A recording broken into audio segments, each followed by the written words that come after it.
Alrighty. Yeah. Oh, wait. Maybe it'll help if I turn on my camera. There I am. Hey, everybody. Jeremy James, Loud Esmond, Christian Giordani was here with us. He should be back any moment, I guess. Right here. And hey, Rocky just jumped in here as we get ready to kick off another episode of Steer the Line. We are about 2 minutes out from going live on KMET Radio in Southern California, 1490 AM, if you're listening or want to listen there. And then you hang out here with us for the full hour, and we'll be, talking football. Loud's going to have all the latest on the USFL playoffs, what those games are going to be looking like this weekend, how you might want to bet on them. Of course, we'll cover the Raiders, the Seahawks. We'll take a look at the Rams a little bit, all the NFL news, and everything we can figure out to talk about as we all anxiously wait for the NFL season 30 seconds to get started, and we were just 30 seconds away from going live on KMET, so we'll be doing that in just a moment. And for those of you who are watching us here live on YouTube, we're broadcasting live tonight on our very own Steer the Line YouTube channel for the first time. Thank you to our over 1,000 subscribers. And claims expressed are those of the program producer and are not endorsed by this station. Opinions expressed are not necessarily those of radio station KMET, its management, employees, or affiliates. What's happening, football fans? It is time to Steer the Line. Touchdown! With your host, Loud Esmond and Jeremy James. For the best takes in NFL and football betting, fantasy football, and the latest news, get ready to Steer the Line. All right, thanks everyone again for joining us here on Steer the Line on a Friday night, whether you're joining us on 1490 KMET in Southern California or you're watching live on our YouTube channel or on the Winners and Winers YouTube channel, or maybe if you're watching us on our Steer the Line Twitch channel. But and Jeremy, live later on the Max Wagers Network. Yeah, there you go, the Max Wagers Network. We're everywhere. Well, yeah. We can't be contained to just one channel. We're just that big and cool. So, that Loud Esmond with us, Rocky Giordani, Christian. How's it going tonight, Loud? How's everyone doing? Well, we can't be contained. This show, it feels like my Hawaiian shirt. So there you go. Yeah, I'm doing fine. I'm doing good. I'm energetic. I like it too, Loud. It's pretty good. All right, we're like it. Rocky. Yeah. Yes, sir. Well, Lou, I thought I'd be home by today, but I didn't make it, so I'm still south of the border, and all the wrinkles that go with that. I barely got here in time. Thanks for waiting for me, everybody. It's glad to be here. Good to see you, Jeremy, Christian, Lou. Looking good. I like that shirt, Lou. Thanks. Yeah, it's we're having a heat wave here. It's 80 degrees today. Wow. So I'm breaking out all the summer gear because that's just too hot for me here, as you know, up here in the Pacific Northwest. Well, let me go straight to the USFL. Had a great win last week with the Breakers. I said that the Breakers were going to rest most of their starters. They'd been on a roll, and they had significant injury problems, including their first-string quarterback, Kyle Slaughter, and their second-string quarterback as well. And they did exactly as I predicted. They rested everybody. They actually started a guy at quarterback that hadn't been on the team until earlier that week. And predictably, they lost by a wide margin to the Gamblers. I believe it was 20-3.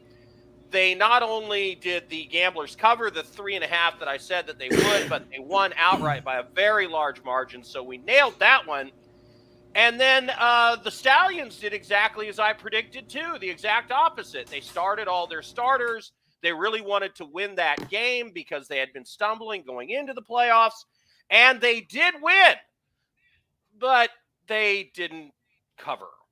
I had the Stallions winning by 3.5, and they won by 3 against Tampa Bay. So that sucks. I hate losing on the hook. Drives me crazy.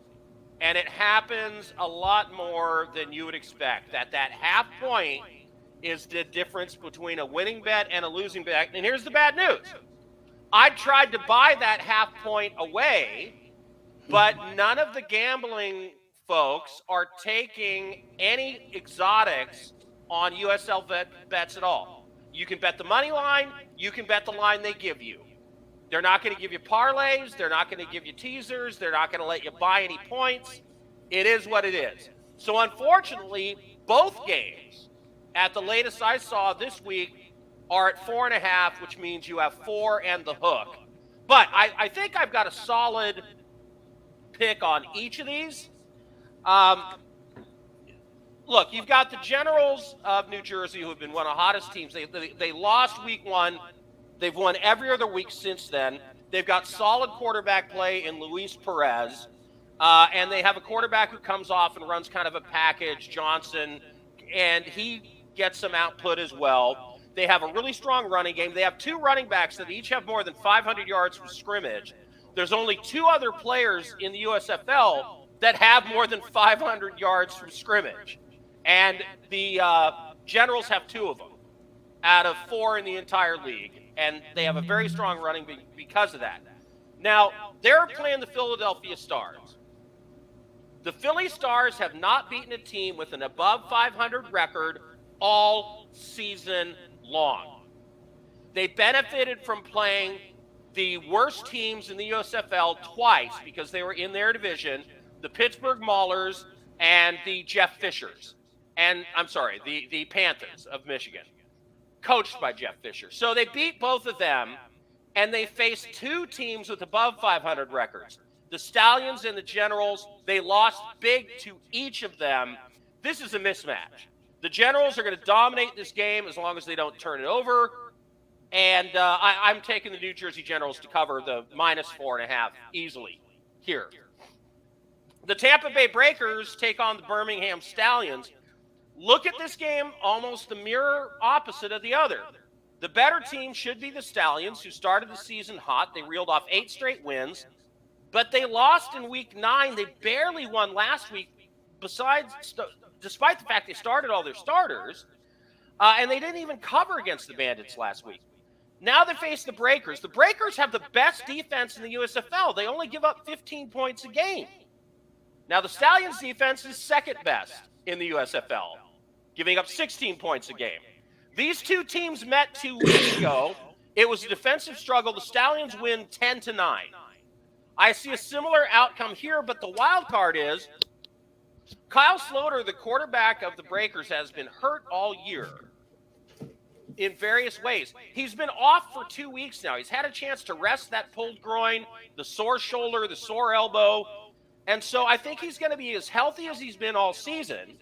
And with Sloter being healthy, maybe he plays a better game and maybe they win in this one. But either way, I think 4.5 is too much for the stumbling Stallions to cover against the Breakers, who have been one of the hotter teams towards the end of the season. And I like the Breakers plus the 4.5. So, first USFL playoff weekend, Generals minus 4.5 against the Stars, Breakers plus 4.5 against the Stallions. And those are your Loud Esmond USFL picks for the conference championships. 1 game at noon this Saturday, 1 game at 5. Rocky. Did the Stars cover last week? They did not. The Philly Stars did not. No, they did not. Wait, hang on. You would have to ask me that. Yes, sir.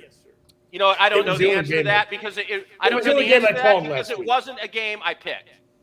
So, right. So it was a game I picked. I believe that they did not, but I would have to go back and look at the scores, and I don't have it in front of me.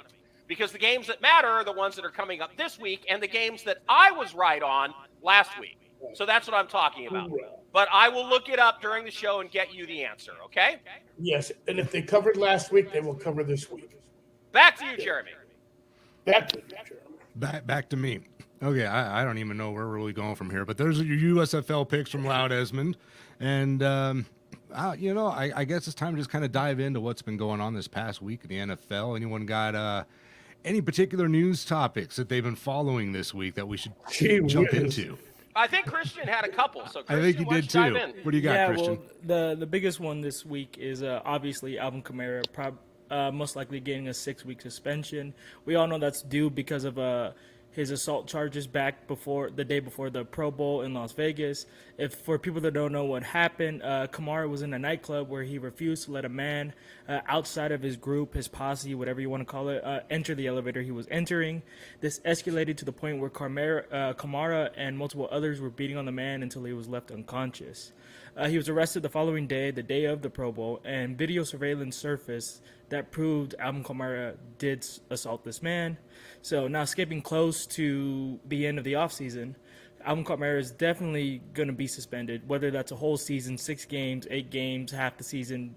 That's up to the NFL, not to me. But he's definitely going to have the suspension, and that's going to jeopardize the Saints' season this year. Alvin Kamara, he leads the Saints in their offensive rating and their offensive ranking. He's a top 5 running back in the league, and yes, a lot of people can say they're expendable and they're interchangeable, but you can't replace guys like Alvin Kamara. Excuse me, I always mess up his name. So, Alvin Kamara actually won an entire week of fantasy football for me one week by scoring 6 touchdowns in a single game. Yeah, he's a beast. Definitely in the top 4, top 5 conversation. He's up there with Derrick Henry and Jonathan Taylor.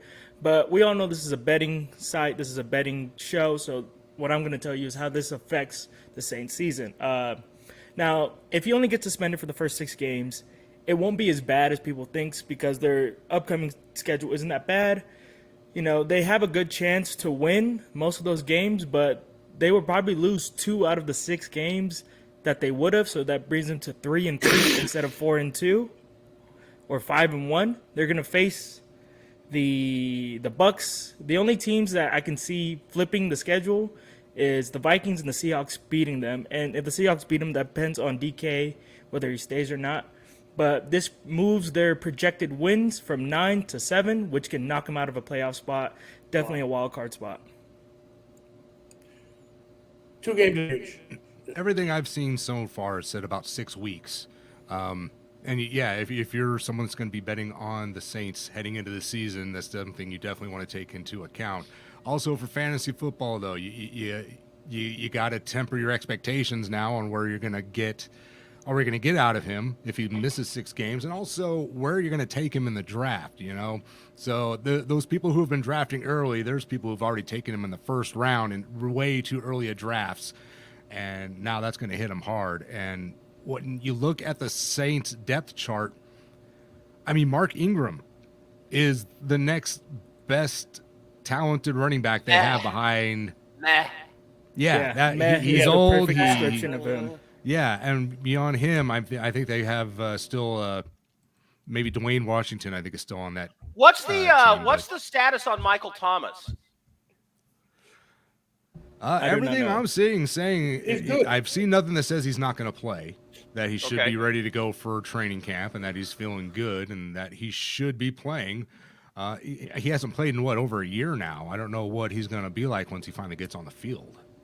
Yeah, 15 months. Yeah, that's a long time to be off the field. So that's definitely going to affect the betting line on all those all those New Orleans early games. And your answer, Rocky, is Philadelphia covered plus 3.5 against the New Jersey Generals in Week 10. New Jersey winning 26-23, but were favored by 3.5 points. So the Stars covered. Right. You and I went 2 different ways on that game. Right. So and I think because they covered last week, they have a good chance of covering this week because they kind of sent a message. And sometimes those teams listen. Right, and this is that game where the Generals played the Stars last week, and they're going to play in the playoffs again right week. Now. Right. And you and I are on the same side this week, I believe. No, wait. No, I've got the Generals minus 4.5 against the Stars. I think they're overrated. So this is one of those games where a snake bite game where the General they might get snake, but they might lose that game outright to the Stars. All right. So we'll see what happens. Again, they just got to avoid turning the ball over, and they do on paper. They're a much better team than the Stars are. Okay, so when it comes to the Las Vegas over-unders, also, that's something that you've got to watch out for when it comes to the Saints. That not having Kamara early in the season, that may be an additional 1 or 2 games that they lose. So when you're looking at the over-under bet for the Saints, if you're thinking about that, that's huge. To a team in that same division, the Tampa Bay Buccaneers are now Gronkless. Jeremy, what kind of impact do you think that's going to have on the Tampa Bay Brady's? It's his favorite weapon. I think it's going to have a little bit of an impact on that offense. He relies on Gronk. He loves having Gronk, and you're going to be going into this season without which one of the receivers got Mike hurt? Evans. Mike Evans. No, I'm sorry, Chris Godwin. Godwin Godwin was they're on saying with the ACL. at best is going to join after week 6, more likely after week 8. Yeah, so you're losing 2 major weapons from that offense. Oh, and by the way, Leonard Fournette turned 65 yesterday, so we're wishing him a happy birthday. But yeah, it's going to be tough. I don't know what they have behind him. I think Cameron Brate is still Russell there Gage. in Tampa Bay. No, some guy named Gage. And Justin Gage is the receiver they brought in, right? Who is he's gonna see targets. He's gonna have to. He's gonna be starting opposite Mike Evans for at least the first 6 to 8 weeks of the season. While he's going to be the number 2 wide receiver, and he Tom is gonna Brady's be. talking about how he's going to have to step up and really learn his game and blah blah blah. I don't feel good about that. Do you? No, he's a solid receiver. Brady will probably make him a better receiver. He seems to do that with people. So, but it's definitely going to hurt. And Gronk not being there, I think, is also probably temporary. I know he's retired again, but come week 9 or 10, they're making playoff pushes. Maybe they're a game or 2 behind. Brady calls him up. Hey, come help me get to the playoffs again, and he'll be right back. I think so. No, I hear this. Gronk no play no more. Me no get They're hurt Gronkless. much. He's got plenty of Gronkless money. before He likes training camp. Nickelodeon better than he does playing football now. And by the way, I think one of the things that you're missing, a lot of people who have never played a team sport, there's a guy that's very necessary on any team, and that is the goofball. You need a goofball on the team so that when things get tense, you have somebody who can sort of lighten the atmosphere. And I think that guy was Gronk, both on the Patriots for Tom, because Tom is a psycho, right? Tom is no fun to play with for anybody. So I think it's like Gronk who could kind of grab Brady and give him a noogie when he was acting like a jerk and being psycho and sort of lighten things up. You're not going to have that anymore. And I think, Rocky, team chemistry, don't you think that's going to be missed? Yeah, no doubt about it. You don't just lose a Gronkowski and just go on as business as usual. By the way, Lou, you're right about that. It's a really goofball, and I've really come to understand that 8 out of 10 times, for some reason, those goofballs are left-handed. I have no idea what that has to do with it, but they always seem to be the left-handers were the goofballs. But yeah, I think they're Gronkless now for training camp when training camp starts in July. But I do not believe I go along with Jeremy. I think eventually the Gronk comes back to help his buddy Tom. Tom's gonna say it's my last year. It's my last year, Gronk. It's my last year. It's not his last year, by the way. It's not. When I don't know, a Brady can retire and come back twice. I don't think Gronkowski is going to do that. No, Gronkowski definitely has a big chance of coming back. He's known to do this kind of thing where he just leads off in the beginning of the season, the dog days, to kind of rest. It's his move. All right, well, we'll see. But if they're without Gronk, look, their over-under number for Vegas for the Tampa Bay Buccaneers is 11.5 wins. They won 12 games last year. That was with Gronkowski and with Chris Good Godwin, as I used to call him when he was on a fantasy football team. So they opened the season at Dallas. I'm going to give them a win there because I just don't like Dallas this year. I think they've lost a bunch. I don't think Zeke is all that anymore. Randy Gregory, losing him on the defense. I just don't see them as a great team. So I think Tampa Bay wins that opening game at Dallas. But then New Orleans has owned them, and they have to go New Orleans week 2. No, Alvin Kamara no. The defense has wrecked Tom Brady repeatedly when Tampa Bay plays them. And so I'm going to give a loss at New Orleans, and then they lose to Green Bay, and then they lose to Kansas City. Think about the opening of their season. Dallas, New Orleans, Green Bay, Kansas City. Ugh, that's not easy. Now, they right the ship because then they get Atlanta win, Pittsburgh win, Carolina win, but then they're at Baltimore. I'm going to call that a loss. Then they're at the Rams. Well, we all know they're losing that game. Then they get a win at Seattle. They get a win at Cleveland because Cleveland, who knows who's going to be the quarterback.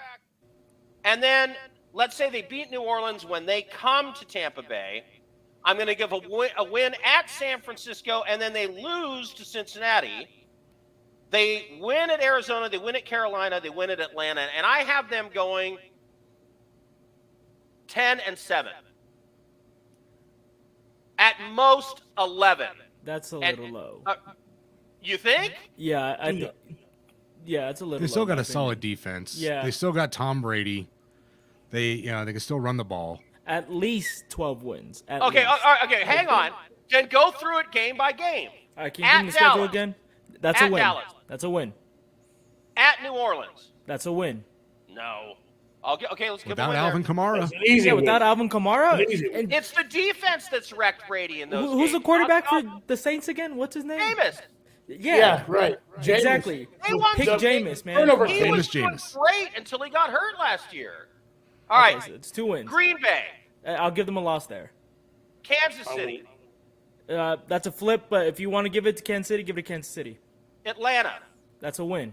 Pittsburgh, Win. Carolina, Easy win. Baltimore. Win. Wow. I Really? like it too. I Lamar like it Jackson too in coming Baltimore. off a major injury in what, week 8?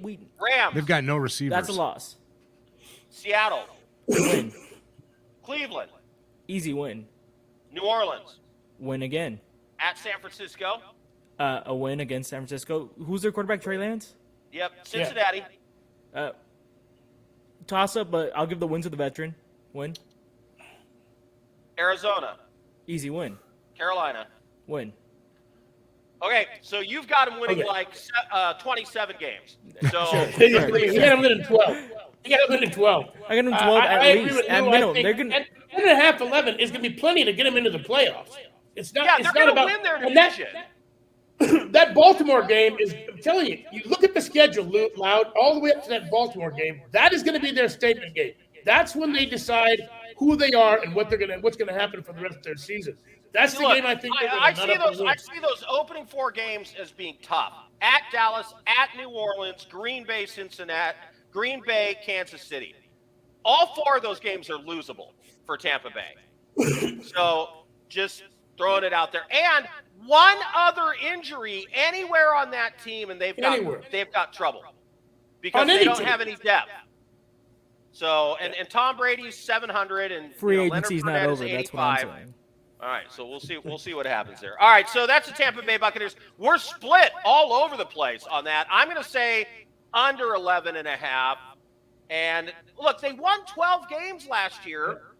No Gronk, no Godwin. Brady's a year older. Fournette's a year older. So all I'm saying is they're a half game worse than they Different were head last coach, too. year. Yeah, so They I have don't know. 6 automatic wins. I'm not in saying their it's not division. plausible. I'm just saying I have more faith in the Buccaneers where they They can have win 6 over 12 automatic games. wins in their division, and then they just have to go out and win 4 or 5 more. It's not They'll that big of a- split. They'll split against New Orleans. New Orleans has Yeah, had New their Orleans number. does always have their number. Oh, they will. Had. Had. So Yeah, we'll see. well, You never know we'll with those see. division They used to have a games. quarterback Never know. too. Now there are 4 picks in that game. 4 picks. Jameis Winston going to have 4 picks. New Orleans beat Tampa Bay last year with a backup quarterback. Last year, I know I saw that game and I watched it very closely, and there were All some right. issues. There, Let's for get sure. it. As long as Rocky's talking, let's get a Rams update in here.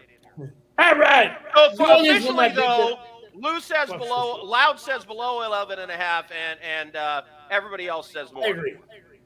No, I say 10.5, 11. Okay, so we're split. Okay, so Okay. let me start with the Rams. First of all, the internet here is really crappy. I can't get to my notes, so I'm just going to wing it. But I I think the first and most obvious thing about we need to discuss about the Rams. First of all, first their training camp. They because of their early start playing the Bills, they could start training camp earlier. They decided to start on the 23rd. The Bills are starting on the 18th, so they're going to rest their guys, which we'll see how that works out. That's a Sean McVay thing. They play the Bills first game, and they were a 3-point favorite. They are now. It's basically a pick 'em. It's a 1.5 point. They're half-point underdogs now. So a lot of Vegas is deciding what to do. Most of it is because they don't have a backup quarterback. And I'm going to get to whether or not Matthew Stafford is MVP this year or not in a little bit. They don't have a backup quarterback. They drafted a running back. He broke his foot almost immediately. He needed surgery. They haven't signed that. They haven't gotten that OBJ contract done. Their receiving room is ranked 7th in the NFL, which isn't bad at all. I mean, they have some great receivers. But it's really going to hinge on Robinson. What kind of season does Robinson have? He's going to have to be the man. He's going to have to step up to take place, Robert Woods' place and OBJ's place. If they sign OBJ, they will arguably have the best receiver room in the league. But right now, they don't. Andrew Whitworth, he's hanging around minicamp. He's standing around. And the Rams have said he has an open door. If he wants to come back, he can come back. Now, I don't think he will come back, but I think he'll stay on and help coach, which would be a great idea. As long as he's there mentoring some of these young guys, now Noteboom is taking his spot. I think as long as he's around minicamp and training camp, I think the Rams' offensive line is going to be okay if he's there mentoring. Now, the defensive backs. Okay, and these are the important part. These were where the Rams had flaws after about 90 seconds, Rocky, before we got to make a transition. Right. So, really quick, they traded for Troy Hill and they drafted Jacoby Durant. Durant has been under Ramsey's wing since he got there. He will be the third quarterback. All right, unless it's a nickel defense, then of course it'll be Robert Long Jr. I'm cool. We'll get to the rest of it later. Matthew Stafford MVP. I agree. Yep. Jeremy. We good? Go ahead, Jeremy. Yeah, I'm chuckling at Matthew Stafford MVP. Yeah, go ahead. Struggle with better it. option, Derek Carr. We'll talk about it. Derek Carr will have a better season statistically than Matthew Stafford. Wow. Absolutely. Jeremy, make the transition for us. All right, we are ending the show on our radio station, AM 1490 KMET. So if you're joining us there, thank you for listening every Friday. And head on over to the Steer the Line YouTube page, and you can continue to watch the show with everyone else watching right now online. And for those of you on the radio, see you next week. Go Raiders, go football. And for the rest of you, we're moving right along and keeping things rolling here with Steer the Line for the next half hour here on YouTube. So where were we? Rocky was saying something silly. Well, we did the Rams update, and so why don't you reintroduce us all, Jeremy, and then we'll move on to the next subject. I have a question for everyone. All right, great. Okay, Jeremy James, Loud Esmond, Rocky Giordani, Christian Giordani. We're Steer the Line. Thank you for joining us here on a Friday. And Lou, you have a question for all of us. What well, Loud Esmond wants to know, and when Loud Esmond speaks, people listen. Yes, it is. Who has more yards this year in the NFL throwing as a quarterback, Derek Carr or Aaron Rodgers? Jeremy. Wait, what was the question again? Derek Carr or Aaron Rodgers, more yards throwing. More passing. yards? More yards passing. Derek Carr. Yeah, it seems like a trick question, but Derek Carr. That's an easy one because Lou wouldn't have brought it up if it had been Aaron Rodgers. Yeah. That's loud to you, Rocky. I'm just saying. So, all right. I thought I would get pushback. So we all know, Loud, that you think Aaron Rodgers is not a good quarterback in the NFL anyway. So it is a trick question. You think he's terrible. I think he's a little overrated. And I also just don't like him. I'm with you. I don't like him. I used to love him. Sure. No more. And the other thing, he played quarterback at Cal Berkeley. Blech. Just saying. The Berkeley Fresno's Bears so much nicer. But he didn't drink the Kool-Aid. Can you believe that? Well, we'll see. And also, he wears a man bun. He wears a man bun. Stop it. Looks like a trash bag. What are you playing guitar at a coffee house in Portland? Stop it. That's his With the retirement man plan. bun. Come on. Damn it, man. If you're wearing a man bun, you lose my respect. I'm just saying, shave that S off. Anyway, Period. I think Derek Carr is going to have a hellacious season. He's having a career year. Devontae Adams, Darren Waller, Third and Renfro. third and Renfro.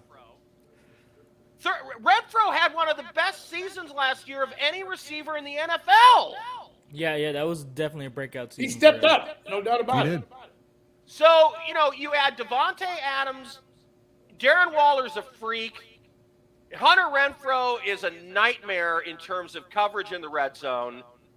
You're going to have the running back by committee. The offensive line, I've heard from OTAs, is coming together. And the defense is going to be a lot better. They won't be on the field as much. They're going to give the ball more to Derek Carr. And who is Aaron Rodgers throwing the ball to? Exactly. Grandma. Yeah, he's got Alan Lazard returning. They signed the guy that was in Kansas City and Baltimore. I mean, I got something on that, but that's for later in the show. Well, let's do it now. Yeah, I mean, well, the show what do you is got? aging as we go. Okay. So we all know I'm the Seattle Seahawks beat reporter, as Loud likes to say. So we all know DK Metcalf is wanting an extension, and guys, he most likely will not get it from Seattle. We don't know who's going to give him that. If he does, it's fine. But these are my three big teams that could trade for DK Metcalf. First of all, we have the Green Bay Packers, which involves a trade for the Packers sending a 2023 first-round pick and a 2023 third-round pick, while the Packers get DK Metcalf straight up. With the absence of Devontae Adams, the Packers need a primal number one option, and DK could be that guy. He won't be cheap, but he'll definitely be a lot cheaper than Devontae Adams. He would have to take a lot of deferred money in the first year of his contract, an average of $16 million for the first year, and then it would pan out to about $28.5, somewhere around there between the contract over the next 4 years. And this will put him right back in contention for heavy favorites to win the title. This could move them from a 12-5 team to a 14-15 win team, even in my opinion. Then we have Lou. What do you think? Loud. What do you think about that? Well, I think the Seahawks want to keep him, and if they do move him, they're going to want like a first and second round draft pick. Yeah.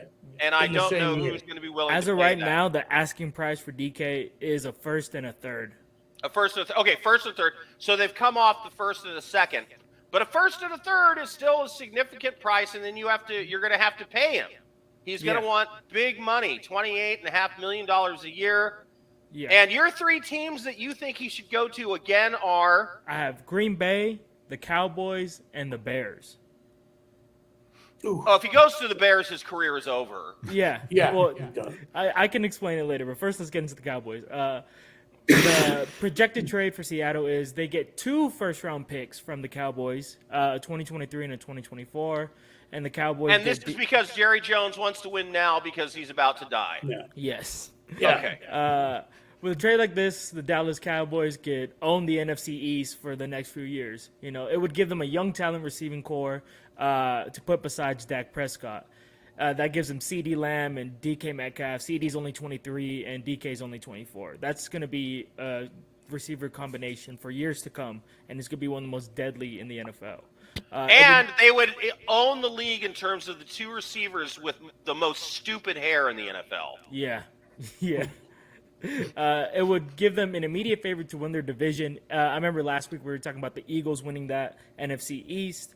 If the Cowboys get DK Metcalf, they are winning their own division. It would put them not in favorites to win a title, but definitely in contention. You're the salary cap guy, though, Christian. Does Dallas have the money? Just enough if they defer his money to about 12.5 this year, and then in the next year they have to move some guys around, restructure some contracts, or they will go over the cap. But for this year, they can.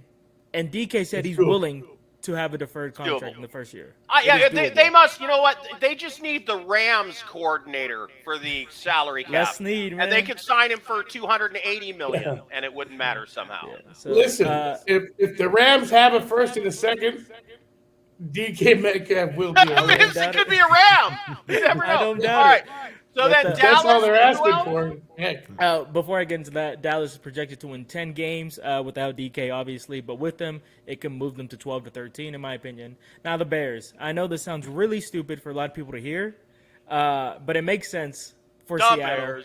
It makes sense for the Seattle and Chicago. Seattle will get a 2023 first-round pick and a second-round pick and a 2025 first-round pick, and DK would be heading to Chicago. Justin Fields needs help, and a lot of it. Their offensive line, it's not good, but the receivers are terrible. It's awful. They don't have any big names to anything. Which is why I have Chicago winning 3 games. Yes. By the way. So even Under adding 6. DK Metcalf doesn't make the Bears division favorites. Not by a Isn't long Justin shot. Fields the problem in Chicago? He's not very good. You know, he's still young. He's only 23. We didn't see a lot, but he is young. We don't. He is you young. know, So you give but he him needs help. You give a young quarterback, a young receiver on a contract. You get if you want to go in on all Justin Fields, you go all in. You give him his contract, and in 4 or 5 years, this could be really dangerous for the Bears. They could be a deadly team, you know. But for now, it would be a great pickup for Seattle. They get really early draft picks for next year. The Bears are not going to be good with DK regardless. See, and here's one where I agree with you a little bit on trading DK Metcalf. Is if your quarterbacks are Drew Lock and Geno Smith, you suck. there you go. Yeah. So you might as well start building for 3 years from now. I mean, you're gonna Don't stink. bash on Drew Lock like that, man. He's going to be Beat up good. on my Trust boy me. again. Well, my okay. dude. All right, and the So- last team besides Chicago, Dallas, Chicago, and the last one, Green Bay for DK. Yeah, Green Bay. I don't What think about they have the Atlanta? money. Atlanta. They can- What about I don't think Atlanta? they're- They're really receiver needy as well, other than their rookie. Yeah. Atlanta would be a good pickup. About keeping a number one quarterback receiver anymore if he got his money, right? He don't really care. Yeah. I don't know. All right, well, It's one of we'll those- see. Atlanta That's seems like they still need interesting. some help. Seattle, the reason I see that making sense is Seattle is just not. They're just not that Good. anymore. They're really they're not good. At the end of the day, at very worst, they're a quarterback away from being a playoff contender. And maybe an offensive line away. Their offensive they- line isn't bad. They're ranked, 20th in the league now? It's not the It's hard worst, to be but a it's not playoff the team best. when you're that low in you gotta the be- offensive. All right, we're going to do a reset here. Thank you for the Seahawks update, all the DK Metcalf talk. I'm going to, for the people that weren't with us in the first half hour, let me just do a quick version of the USFL picks for this weekend. You've got the New Jersey Generals taking on the Philadelphia Stars. They played last week. Kind of a weird thing. Both teams didn't show much. The Generals won by 3. I think looking at the numbers, this is just kind of a mismatch. If you just look at the basic numbers, let me just point this out, just to be clear. The Philadelphia Stars have not beaten a team with an above 500 record all season. They now face the New Jersey Generals, who have lost 1 game. And by the way, when they played previously, they just about covered, even though neither team was showing anything. So I love the Generals minus 4.5. Rocky's the other way. He likes the Stars plus 4.5. And then you've got the Breakers and the Stallions. The Breakers have been one of the stronger teams in the last part of the season. The Stallions have not. They started hot. They've kind of stumbled into the playoffs. And then the Breakers have the best defense in the USFL. They only allow 15 points per game. Well, the Stallions' defense is second best, allowing 16 points per game. When these two teams played 2 weeks ago in Week 8, the Stallions won 10-9. And it was a defensive struggle like the score suggests. I see a similar outcome here. But the wild card is Kyle Sloter, the Tampa Bay Breakers quarterback, is really good when he's on. He's been hurt all season. He's been off for 2 weeks because they rested him. And he may just play pretty good in this game because he's healthy. So I like the Breakers plus 4.5 against the stumbling Stallions. So there you go. Generals minus 4.5 for me. Rocky goes the other way. He likes the Stars plus 4.5. I like the Breakers plus 4.5 and maybe just outright beating the Birmingham Stallions, who, by the way, have had home field advantage all year because they played all their games in Birmingham, and these games are going to be played in Canton, Ohio at the NFL Hall of Fame field, so there will be no home field advantage for the Stallions. Might be a factor. We'll see. Jeremy? Sorry, I was muted again, and Lau just kind of stopped talking. So sorry, I didn't give you a soft transition there. Yeah, no transition. I dropped the mic. Sorry. Those are the picks. Those are huge picks. It's playoff time. It's time to get there. Listen, what do you think? What do you think the ratings are going to be like for the playoff games, Rocky? Are they going to break 1 million for each of these games? The ratings are gonna be much better. I'll tell you why. Look, I'm not the kind of guy who's gonna sit around and take a weekend off to watch the USFL, but I'll watch the championships in any sport, even soccer. How's that? Even golf. I watch championship. Most guys will watch a championship in anything. So I will be watching these games, and I actually like the Stars, and I think your quarterback after 2 weeks rest going to come out rusty. So I'm going to go the other way on both of them. Wow, Rocky, you're jinxing me, damn it. No, I'm not. Listen. I lost on the hook last week because of you. I know. Some people dial into the show because they want to hear my picks. Some people dial into the show, they want to hear your picks. They're going to have their choice. Look, after this week, they'll decide who they listen to. So you and I are going to opposite way on both those games. Just twist the knife a little more. Big man. Underdog in the Stars game. Nice. That's the favorite in the other game. All right, we've talked about the Raiders. We've talked about the Seahawks. We have talked about the Rams, and that's the regular update you're going to get on this show. We have the beat reporter here for the Seahawks. We have Jeremy that covers the Raiders. Rocky, the fanatical Rams fan. Of course, he's your Hollywood, L.A. guy. So, movie star. Did Rocky just pop lock? Is that what I just saw? Sort of did. Did everybody miss that? Jeremy I wish we were just focused in on you for that pop That was lock. kind of funny. Quite the move. Yeah, exactly. So there is that. I've got a team that I think is being disrespected in the NFL. Okay. The Tennessee Titans last year won 12 games and went to the playoffs, despite the fact that their offense, who is named Derrick Henry, was gone for most of the second part of the season. And if it wasn't for their quarterback, Jeremy, help me, Tannehill. Ryan Tannehill. Completely vapor locking in that playoff game and throwing a couple of horrible picks, they probably advanced further in the playoffs. They won 12 games last year. The line on the Tennessee Titans wins this year is how many, Christian? I'm saying 10 with the loss of A.J. Brown. Rocky? No clue. I would guess probably 10.5. Jeremy? I'm going to say 11. Most. Okay, so we're it's kind of like if you go to the range with me, you just all did what I normally do, which is right outside the circle in 3 different places. Right. Right. Well, it depends on which gun I'm using. If I have a scope, I do a lot better. Or the laser sight. So there's that. The line of over/under wins for the Titans officially in Vegas is 9.5. Ooh, that seems a little low. There's a reason for that. Yeah, consider what they lost, though. I mean, they lost their number one receiver.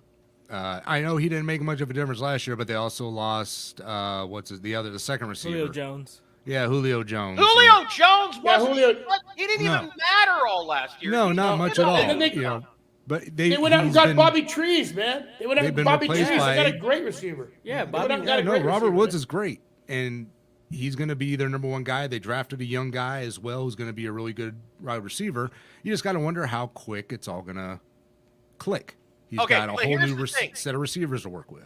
Here's the word that I circled for the Titans: stability. Same coach, same quarterback, same offensive coordinator, same defensive coordinator, still have King Henry, still have the offensive line. Tannehill isn't terrible when he's not being terrible. So here's their record. Here's their schedule. Open the season in Tennessee against the Giants. I've got that as a win. Then they play at Buffalo, loss. Then they play at Las Vegas Raiders, loss. Then they play at Indianapolis, loss. So they open the season 1-3. Oh no, the alarm bells are going off. Everything's terrible. But then they get the Washington Commanders, win.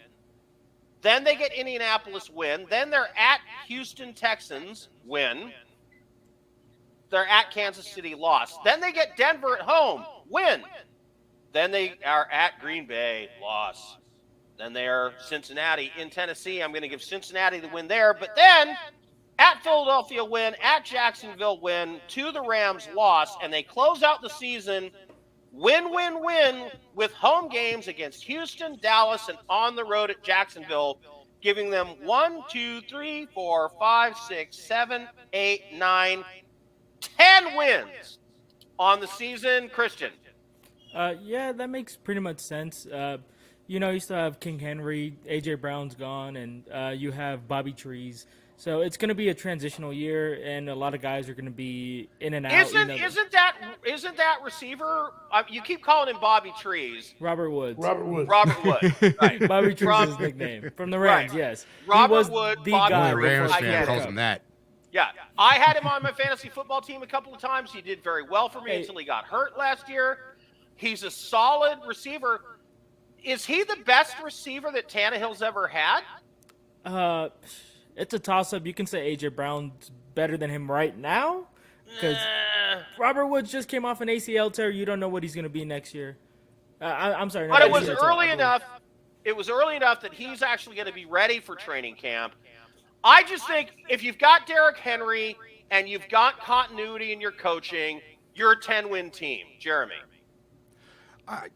10 wins is not out of the realm of possibility here, even a little bit more. Like you said, that stability is not something you can just overlook with how many things change in the NFL with the staff and the players. It's always, a lot of turnover. Like I think the only thing that might, like you said, especially in those first 4 games where you have them going 1-3, it's just going to take a little time for Tannehill to get used to his new guys. He's got a rookie who's going to be his number 2 target, and Robert Woods is, great receiver, but he's never thrown to him. It's going to take that a little bit of time, but everything else, their defense, they didn't lose a lot there, and and like you said, when you got Henry, as long as he's healthy, you've got a chance to win a game. Well, and what that does, Derrick Henry makes the play action pass deadly. Yes. Because you have to respect that Henry might have the ball on every play, and the linebackers have to cheat up. You got to put a safety in the box, and that makes Tannehill a lot better than he really is because he's got the threat of Derrick Henry. Next year, the Titans' offensive scheme is going to be very similar to the 2018 Rams' offensive scheme. Robert Woods going down deep field because they have doing a play action. Robert Woods going down deep field because they have an elite running back like Todd Gurley or Derrick Henry. Right. And so people have to suck up to the line. There's only one safety. Yeah. The guy outruns them both. Touchdown. Go Titans if Tannehill can get him the ball. I like the Titans over the 9.5. I think that's too low. I agree. For a team that won 12 games last year. And I think now everybody's got to remember when it comes to Vegas, it's as much psychology as it is science. And what everybody's going to remember is how bad the Titans looked in the playoff game because Tannehill played horrible. And that's the square better, the public better, is always captured by the last thing that they saw. And that makes them bad at sports betting because it's not about the last thing that you saw. It's about a lot of things, and you have to take a broad perspective. And they're captured by the moment. So what Vegas is taking advantage of is, Tennessee was terrible in the playoffs. They're not going to be that good next year, and they lost Hollywood Brown. Well, guess what? A lot of continuity. You still have Derrick Henry. A lot of things going for you. So I'm going to say over the 9.5. By the way, Hollywood is a whole other Brown. Over the 9.5. Hollywood Brown is a whole other wide receiver, different than A.J. Brown. Yeah. Hollywood Brown was the guy that went Oh, I'm from sorry. Baltimore to Sorry, Arizona. my bad. Two different dudes. Yeah, Hollywood and, AJ Trees or whatever his name was. Anyway, so let's go to Deshaun Watson. Or was it Deshaun Trees? I'm confused. Yes, and let's go to Deshaun Watson. Josina Anderson reporting, I'm told there have been recent attempts by the NFL, NFLPA, and Deshaun Watson's advisors to negotiate a discipline settlement. However, talks involving the number of games completely fell apart. They're not even close to being on the same page. Rocky. Well, because, as I've said, for some ungodly reason, everybody's defending Deshaun Watson. Now it's the Players Association. They can't agree on a suspension, but they're not agreeing. You see, look here, because nothing's happening over here. We're arguing about how many games he gets suspended when we should be talking about how much money he gets paid during his suspension. It should be donut. But this guy's going to get all that money, Lou. He's going to get suspended with pay because that's the path of least resistance. And everybody's going to think, oh, he got suspended. But he's going to get all that money. And for me, that's just wrong. And now Tony Busby, the attorney, has come in and said he will be joining the Texans as a defendant. So not maybe, not might be. They are definitely bringing charges against the Houston Texans as well. And they should. Jeremy, what does it tell you when the NFLPA, the NFL, and Deshaun Watson's team are not even close on the number of games? Yeah, everyone's got a different idea of how it should be handled, obviously. You know, the team wants him on the field. He wants to be on the field. The NFL wants him on the field as well. But the NFL has to worry about the look of putting this guy on the field. And I think when it comes right down to it, what this means is Cleveland better be ready for Jacoby Brissett to be their starting quarterback this season. Deshaun Watson's not going to see the field this year. The only way everyone ends up even remotely somewhat happy, he doesn't play this year at all. Christian, I don't think 6 games is enough. I want to go to you and ask the same question. When the NFLPA, the Players Association, the NFL, and Deshaun Watson's team, it is reported, are wide apart, what does that mean? Who's asking for what and why? It shows this whole situation's a mess. Obviously, the NFL wants Deshaun to play. The Players Union wants him to play. Deshaun obviously wants to play and get his money's worth. And he wants to, signify his legacy in the NFL, whatever he wants to do. But regardless of that, I do not think this man should play another snap in the NFL if he's found guilty. And I already believe he's found guilty in my opinion, but my opinion doesn't matter right now. It's up to the court and it's up to the law. But in my truthful opinion, I don't think Deshaun Watson should ever see another snap in the NFL. All right, so he's not going to be found guilty of anything criminal. All the charges have been dropped. 20 of the this is the problem for him now, as far as I'm concerned. When you say, I didn't do anything wrong, I don't clear my name, I didn't do anything wrong, I want to clear my name, I didn't do anything wrong. Okay, here's $25 million. The rest of you shut up. Yeah. And you pay the women. Now you've admitted, yeah, I did it. Yeah. And so, Rocky, at that point, I don't think the NFL – here's what I think it means. The NFL wants a full season. The NFLPA says we got to defend our guy. The Browns are saying we want him on the field, and Deshaun doesn't want to be suspended at all. So, of course, they're nowhere close, right?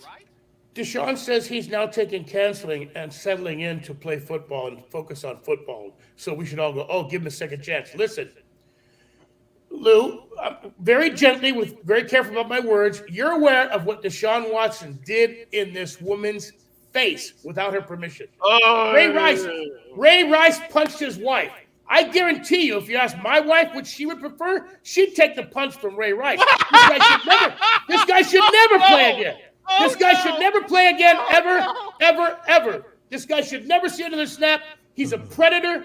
He's a criminal. And by the way, the no criminal charges, his attorney was talking to the DA. Now it's been uncovered that they were... Hang on a second. Hi, this is the attorney for Loud Esmond, just jumping in to say, Rocky's comments about domestic violence do not reflect the views of this show, Loud Esmond, or any of our partners. Now moving on. Oh my Monica gosh. Howard said, ha ha ha. So listen, Lou, it's really that bad. It turns out that the grand jury was in communication with the DA, was in communication with with Deshaun Watson's attorney. Since when do they no. discuss grand jury judgments? All right. So let's put a bow on this. Yeah. Which Give it is a happy ending. John Watson is going to be suspended for the entire season. Yes or no, Jeremy? Yes. Yes, I believe so. Christian? Yes. Yeah, I'm there too. Their quarterback is going to be, for the Browns, Jacoby Brissett or Baker Mayfield, Jeremy? It's going to be Jacoby, but it would work out best for both if it was Baker. Yeah. Christian, Baker, or Brissett? Brissett's going to start. I'm sorry, Baker's never going to play in Cleveland again. He stated himself. He's not. He's a pro. They'll need him, and he'll step up and show everybody. Yeah, see, now this is the fascinating thing. It'll be his chance. If he refuses to play, they can cut him and not pay him. Right. Plus, it ruins his reputation more than it already is. Exactly. If they say, "Look, we want you back, and will you step up and be a pro and come back and play this season under contract?" Yeah, he should do it. We don't want you, but we need you. See, I think that is the ultimate play for Baker Mayfield is take your money, come back to the Browns, and play a spectacular season and make the Browns look stupid for stepping in it like they did by bringing in Deshaun Watson with all the stuff hanging around him. That is what I think the smartest play for Baker would be. And oh my God, what a great thing to watch! I would love to see season. that. Wouldn't it be great? Yeah. Baker Mayfield takes him to the playoffs. Baker Mayfield MVP 2022. And the front office and everything. Wow! Make the shirts now. Baker Mayfield, Browns quarterback MVP. Oh my God! What a great storyline! If it worked out that way, it would be the best scenario for both of them going into next season. He'd be much more tradable, and he can go where he wants. Remember Joe Namath flipping off the front office when he was going off the field when the end of his last season for the Jets? I would love to see Baker Mayfield do that every game. Every game. Every win. Every game, the double fingers up to the press box. Yeah, take that, hitches. Anyway, wow, that would be just so much fun to watch. If Baker Mayfield plays for the Cleveland Browns, I think they're a playoff team. Because the best Baker is the angry Baker. And the angry Baker playing for the Cleveland Browns, oh my God, what a great mess that would Winning be. out of spite. Yeah, that'd be great. Chip on his So shoulders fun.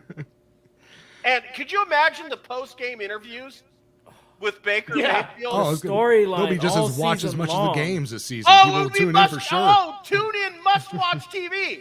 Baker Must-see Mayfield TV. just beat the Pittsburgh Steelers 33-17. Baker, what do you think? Well, I first want to say the front office sucks. If that happens, Gridiron Heights needs to go to Cleveland.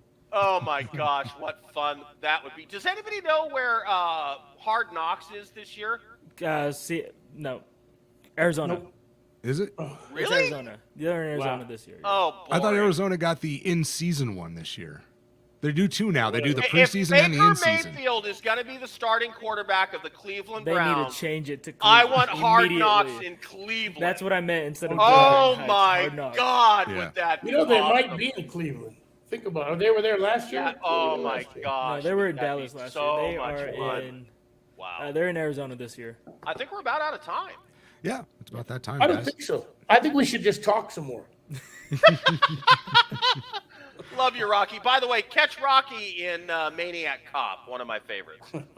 You can see it on Shudder right now. Actually, Great flick. I like watching him getting stabbed in one false move by Billy Bob Thornton. Free There you Fugitive go. is my If you favorite. stay- No, the if you fact stay is, late though- enough at night, you'll see all my stuff. The fact is, though, If you have insomnia. Rocky could break Billy Bob Thornton's neck with a finger. So, Like just throwing it out there. But he's all right. We're good. We're pals. He's an all right We're guy. good. He's a good guy, Billy He's Bob. all right guy. All right. Take us out, Jeremy. All right, everyone. Thanks for joining us here for another Steer of the Line. We'll be back next Friday and every Friday at 5 o'clock right here on YouTube. Follow us on all our social media. Like and whatever. What is it? Like and all those things you're supposed Hit to the do at the bell bottom. and Subscribe. Subscribe. and follow. Yeah. Subscribe. And all Hit that. Do all that stuff that you do. Send some Do it. messages. We love it. Share. Tell us how much Share. you're Once enjoying the again, show. the legal Share, department yes. would like to say, when it comes to domestic violence, what Rocky said, we disagree with here on Steer the Line. Tell everybody how cute and cuddly Rocky is, and they need to watch every week. Absolutely. Yeah. There you go. There you go. All right. See you guys next week. Go Raiders. Go football. Go Rams. Thank you, Jeremy. Thank you, Loud.